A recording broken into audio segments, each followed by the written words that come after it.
Здравствуйте! В эфире информационный выпуск Амши Кушара. Я и мои коллеги расскажем вам о главных событиях дня. Сегодня в выпуске. День ветеранов органов внутренних дел впервые отметили в Абхазии. Открылся отчетный фестиваль Союза мастеров кузнецов-оружейников в Абхазии ХНАП.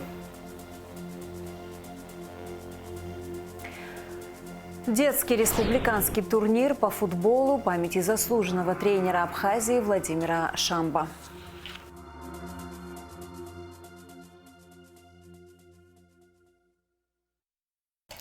День ветеранов органов внутренних дел впервые отметили в Абхазии. Сотрудники МВД возложили цветы к мемориалу сотрудникам милиции, погибшим в Отечественной войне народа Абхазии при исполнении служебных обязанностей. Затем состоялось торжественное мероприятие, где был показан специально снятый документальный фильм о ветеранах органов внутренних дел и их вкладе в победу в Отечественной войне народа Абхазии. С подробностями Алика Трапш. В зал торжественно вносят знамя органов внутренних дел. Звучит государственный гимн, и заседание, посвященное Дню ветеранов внутренних дел, объявляется открытым. Специально для сегодняшнего дня был подготовлен документальный фильм о ветеранах органов внутренних дел и их вкладе в победу в Отечественной войне народа Абхазии. Министр внутренних дел Роберт Киут поздравил ветеранов с их профессиональным праздником, отметив, что они вносят огромный вклад в воспитание и становление молодых сотрудников.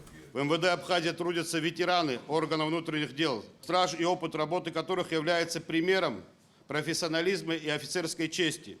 Уже несколько поколений сотрудников милиции, курсантов, стержень, который нам передает от наставников, объединяет нас и делает непобедимыми перед любыми испытаниями. Уважаемые коллеги, для нас ваше самоотверженное служение отчизне – яркий пример стойкости, мужества и героизма. Мы продолжаем славные традиции, заложенные ветеранами, и с честью выполняем свой долг. Мира вам и благополучия. От имени президента Аслана Бжаня ветеранов органов внутренних дел поздравил вице-президент Бадра Гунба. Ваш большой профессиональный и жизненный путь незаменим для воспитания новых поколений защитников правопорядка, формирования у них чувства патриотизма, чувства долга перед Родиной. Вы принимали участие в Отечественной войне народа Абхазии. В тяжелые послевоенные годы, несмотря на трудности, рискуя жизнью, вы охраняли закон и порядок в нашем государстве. Вы всегда были и остаетесь примером мужества и чести, верными хранителями и гарантиями преемственности лучших традиций. Дорогие ветераны органов внутренних дел, желаю вам крепкого здоровья, мира и благополучия вашим семьям. Президент Абхазии Аслан Бжаня. За годы существования абхазская милиция пережила самые сложные периоды, но всегда стояла на страже правопорядка. Борьба с преступностью, служение закону и своему народу стали делом всей жизни для ветеранов внутренних дел. Что сегодня из себя представляет ветеранская организация МВД? Общее количество составляет более 1500 человек. Их объединяет Совет ветеранов МВД. Принимаются меры по активизации деятельности организации. Систематически налаживаем деловые связи и укрепление дружбы и взаимодействия по обеспечению плодотворного сотрудничества между Краснодарской региональной общественной организацией ветеранов органов внутренних дел и другими общественными организациями. Думаем, в скором будущем результаты будут заметными. От всей души поздравляю, уважаемые ветераны, с Днем ветерана МВД. Сегодня это ваш праздник, день почета ваших заслуг. Более чем 392 человека стали на защиту своей страны, сделали так, чтобы врага не стало на этой территории. Из них погибло во время войны 41 человек на поле брани, 72 человека послевоенный период при исполнении своих служебных обязанностей. 28 героев Абхазии. Из них 8 человек погибли во время войны. После войны 7 человек при исполнении служебных обязанностей. 2 умерли, остальные, слава Богу, все живы и здоровы, работают, трудятся и здесь присутствуют. Председатель Совета ветеранов правоохранительных органов УВД города Сочи Геннадий Шемек поздравил абхазских коллег с профессиональным праздником. Я имею честь от имени Главного управления МВД России по Краснодарскому краю, от ветеранской организации по Краснодарскому краю поздравить вас с Днем образования ветеранской организации. И, конечно, от всей души хочется вашей организации процветания, долголетия и всего-всего самого хорошего. Мы надеемся и впредь за наше тесное взаимодействие, содружество. И то, что от нас требуется, конечно, будет помощь, будет оказана во всем. И о создании, мы знаем ваши планы о создании музея, и о поддержке между дружбой, между нашими ветеранскими организациями. Это здорово все. В завершении торжественного мероприятия за личный вклад в деле укрепления сотрудничества и взаимодействия между ветеранскими организациями УВД Краснодарского края и Республики Абхазия медалями «100 лет абхазской милиции» были награждены приглашенные российские коллеги. Альга Траш, Фатима Герги, Араму Камки, Давид Авицба, Абхазское телевидение. Заместитель министра внутренних дел России Игорь Зубов прислал поздравительный адрес на имя министра внутренних дел Абхазии Роберта Киут по случаю Дня ветеранов органов внутренних дел. Этот профессиональный праздник является символом народной памяти и уважения ко всем поколениям, которые обеспечивали правопорядок и вели борьбу с преступностью, говорится в поздравлении. Игорь Зубов пожелал ветеранам органов внутренних дел Абхазии крепкого здоровья, долголетия, неиссякаемой энергии и благополучия. 12 нарушителей правил дорожного движения задержали сотрудники ГАИ в ходе специального рейда 24 октября. 11 человек управляли автомобилем в состоянии алкогольного опьянения, 1 человек отказался от медицинского освидетельствования. Сотрудники госавтоинспекции продолжают специальные рейдовые мероприятия по выявлению лиц без права управления автотранспортом, нетрезвых водителей, а также тех, кто скрывает свое состояние, отказываясь от медицинского освидетельствования на предмет опьянения.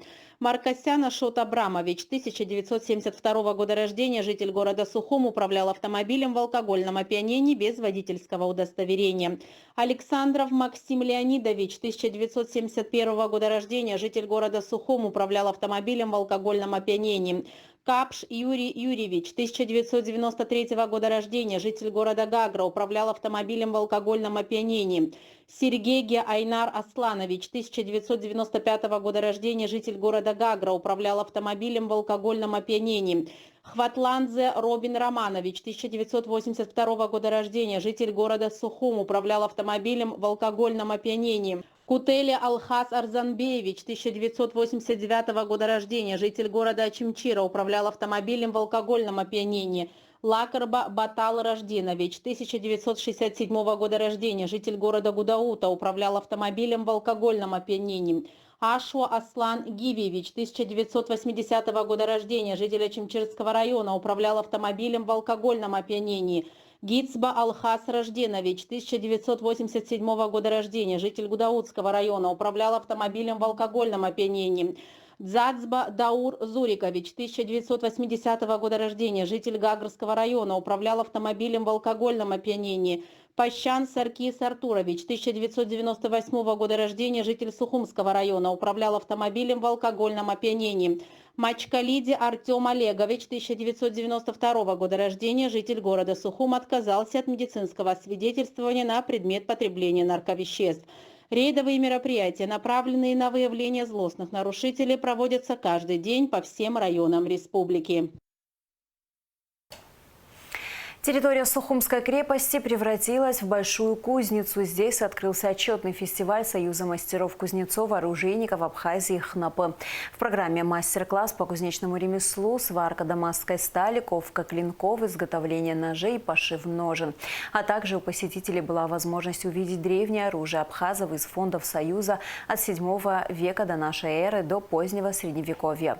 За волшебным процессом перевоплощения металла наблюдала Шизина Ханагуа.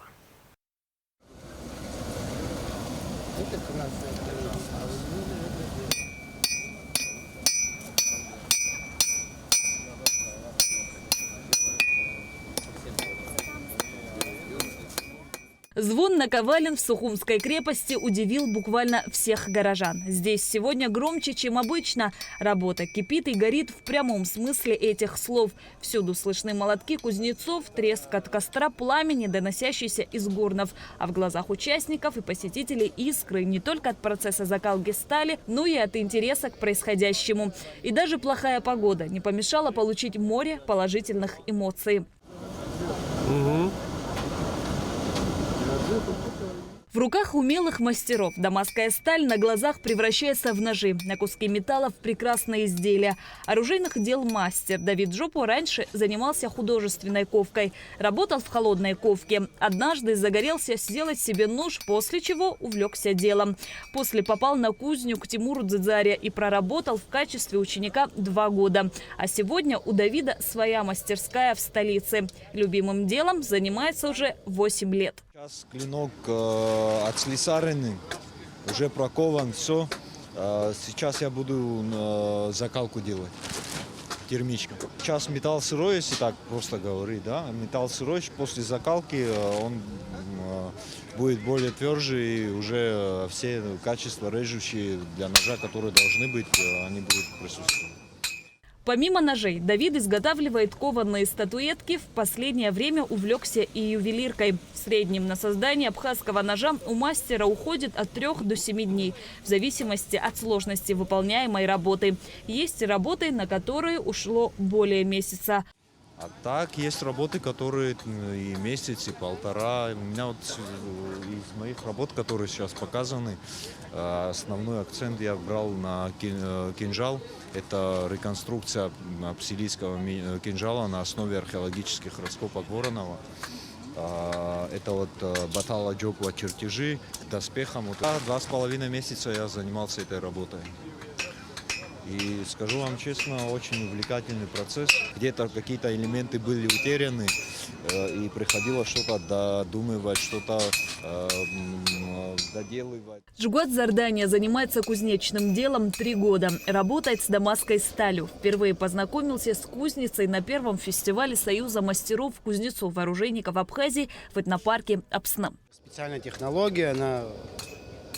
Многие утверждают, что она забыта, но нет ничего подобного. Она живет.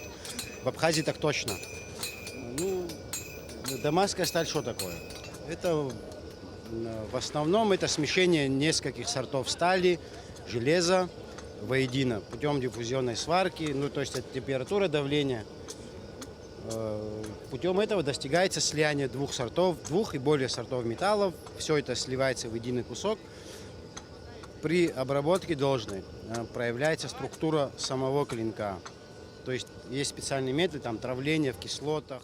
Кузнечное дело для абхазов – ремесло и священный ритуал. Ни один другой кавказский народ не почитает кузню и кузнечное дело так, как абхазские. До сих пор сохранились сакральные кузницы, где происходят моления Богу, кузни, щеше. Союз мастеров-кузнецов-оружейников Абхазии ежегодно проводит фестивали, ставшие уже традицией.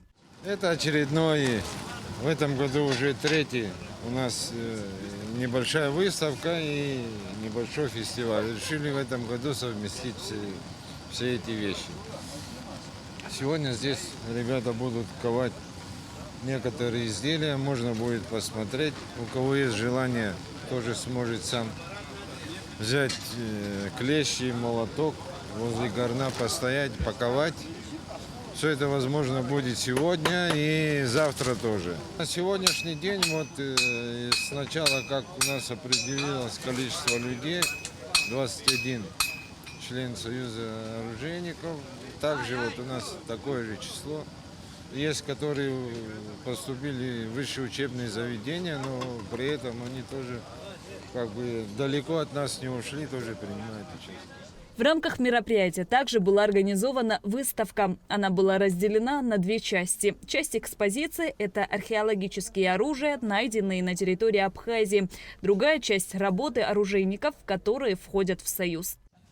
У меня отец очень любит ножи, и в целом нож – это, можно сказать, сердце, такая квинтэссенция всего Южного Кавказа. То есть это очень важный атрибут в истории, в культуре.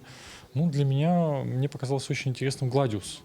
То есть этот нож или меч, он имеет свою историю еще в Древнем Риме, Древней Греции, в различных книгах, либо фильмах Гладиус неоднократно встречался, применялся, так сказать. И, конечно же, вот посмотреть вживую, что собой представляет Гладиус, для меня было очень интересно. Случайно сюда попала. Мы гуляли по набережной с мужем и увидели, что стоят развалины вдоль берега. И мы решили посмотреть, что это такое. Я очень люблю всю археологию, меня все это интересует. Пришла, и я с восторгом наблюдаю старинные раскопки. Удивительно, как вы все это сохранили. В общем, и гости, и участники получили большое удовольствие от мероприятия. В этом году фестиваль будет проходить 2 дня. Шазина Ханагу, Алексей Гухава, Абхазское телевидение. В Гагрском филиале образовательного центра STEM Lab открылся новый класс, где будут проходить творческие занятия. Здесь у ребенка появится шанс приобрести свое хобби, которое, вероятно, перерастет в профессиональную деятельность, потому что именно такие аудитории помогают ребенку найти себя. О новом классе и о том, чему здесь можно научиться, в репортаже Сарии Кварцхели. Творчество – постоянный спутник детства. Ребенок – это личность, которая стремится к познанию, к чему-то новому и интересному.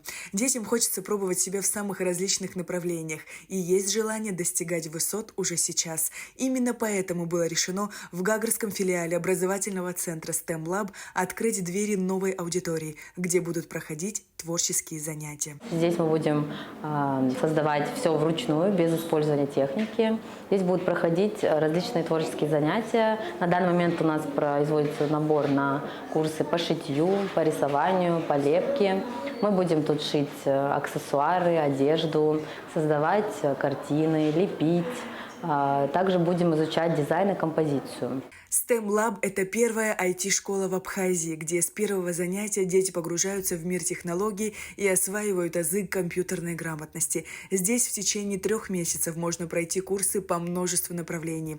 Популярный курс среди детей – Code Monkey, отмечают родители. Эта игра предназначена для тех, кто только учится программировать или хочет приобрести определенный навык. Мой ребенок выбрал именно Code Monkey, так как на этом курсе дети изучают язык программирования в формате игры. Им оказалось это очень интересно. После окончания этого курса она захотела пройти все виды курсов, такие как диджитал-иллюстрация, так как при рисовании используются современные технологии, такие как планшеты и ручки. Юные программисты в предвкушении новых открытий. Они полны творческих затей, ведь курсы способствуют развитию креативного мышления. Дети будут заниматься всем, что можно сделать своими руками. Я бы хотела слепить всех своих друзей и их порадовать своими подарками. Мне очень нравится в STEM-лаборатории. Я жду и не дождусь следующего курса. Учитель Эмир очень хороший, с ним весело и интересно. В 2018 году при поддержке благотворительного фонда Амшра по инициативе молодых специалистов в сфере IT-технологий во главе с Дамием Джонуа в Сухуми открылась IT-школа. После открытия STEM-лаборатории в столице предложения обучать школьников IT стали поступать из других районов, но открыть филиалы возможности не было. А в 2022 году проект поддержал Фонд образовательных и информационных технологий, который основал Олег Барцец. Он и содействовал открытию нового творческого курса. Идея создания в Гаграх такого обучающего, развивающего образовательного центра на основе информационных технологий пришла к нам в голову с основателем STEM Lab Дамием Джонуа некоторое время назад. Довольно быстро, я считаю, мы реализовали этот проект. И сегодня я с чувством глубокого удовлетворения могу сказать, что мы это сделали точно не зря. Достаточно серьезное число наших детишек уже получили образование вот в этом первоклассно оборудованном, оснащенном пространстве образовательном. И я думаю, что мы на правильном пути, можно уже какие-то итоги подвести. За 2 года, как вы правильно сказали, более 330 детей уже получили сертификаты, то есть они прошли разнообразные курсы. Подавляющее большинство детишек пройдя один из курсов, потом переходили на обучение еще чему-то. Инициативу открыть IT-школу в Гагрском районе поддержали также в интернет-компании «Гагра-Телеком». Компания по сей день оказывает помощь STEM-лаборатории. Спустя уже 2 года, оглядываясь назад, могу с гордостью сказать, что наша команда смогла сделать такой проект интересным, доступным для детей. Это позволит открыть новые горизонты, обучаться, развиваться. Сегодня это очень актуальные профессии, специальности, навыки, которые могут здесь приобрести. Группа в творческий класс еще формируется. В планах также начать занятия по подготовке к поступлению в вузы. Это будет академический рисунок, живопись и другие различные направления. STEM Lab в поисках активных ребят, готовых делиться своим опытом. Главное умение – работать с детьми. Филиал образовательного центра STEM Lab находится в Гагре по проспекту Ардзенба, 147. Сырья Кварцхеля, Даур Цулукия, Абхазское телевидение. В Гудауте прошел ежегодный детский республиканский турнир по футболу памяти заслуженного тренера Абхазии Владимира Шамба. Подробнее в материале наших коллег из Гудаута ТВ. 19-20 октября на спортивно-игровом комплексе имени Героя Абхазии Джона Кварцхеля прошел 4-й ежегодный республиканский турнир по футболу среди детей 2015-16 годов рождения. Памяти заслуженного тренера Абхазии, заслуженного работника физической культуры и спорта Абхазской ССР, кавалера ордена Ахтзепша 3-й степени Владимира Астамуровича Шамба. Я уверен, что пока существует футбол, то есть этот турнир тоже будет существовать, потому что это человек, который всю свою жизнь отдал футболу и также представлял нашу страну во всех советских республиках. Я уверен, что подрастающее поколение футболистов, они будут с его именем выходить на поле, а также достигать высоких результатов. Поздравляю всех вас.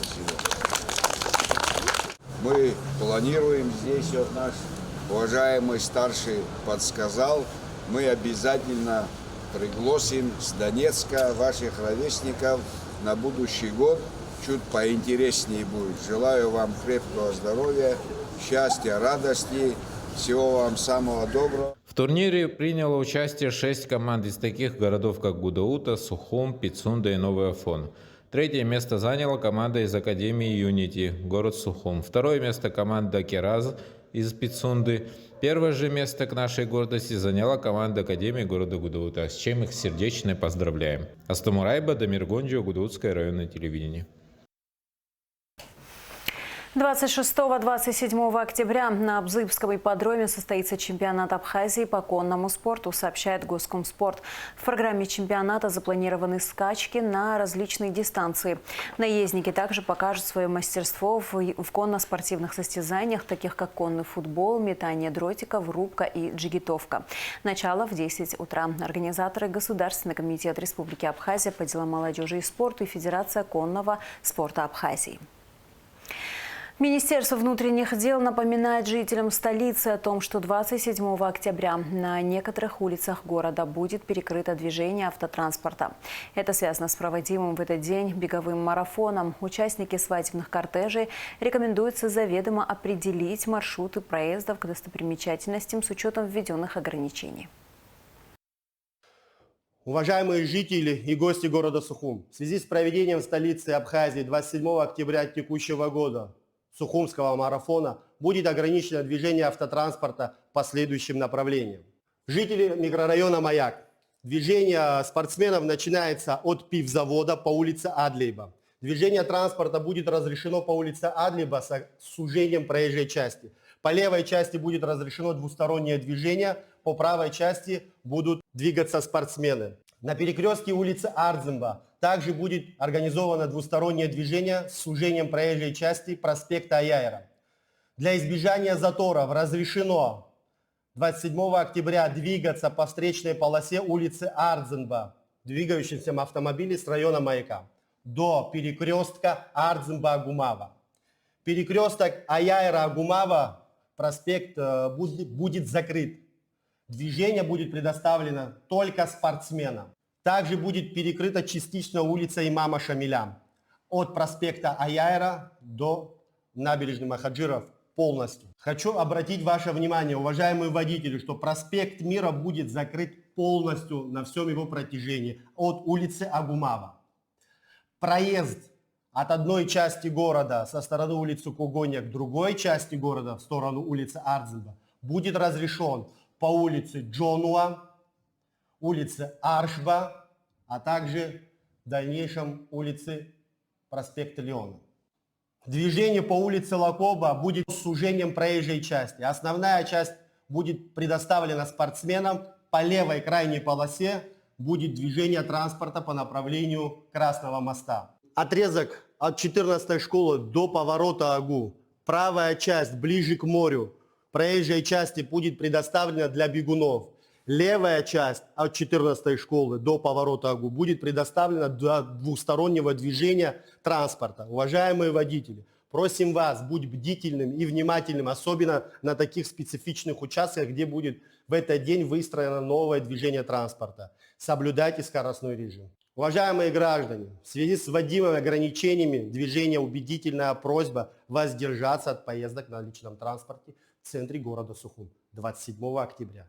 Перекрытие улиц будет осуществляться с 7 утра до 16 часов. По окончанию марафона все ограничения будут сняты. И в завершении выпуска о погоде. В выходные дни 26 и 27 октября ожидается облачная с прояснениями погода. В субботу дождь, в горах снег, в воскресенье без осадков. Температура воздуха ночью 6-11, днем 12-17 градусов. Температура морской воды 20 градусов.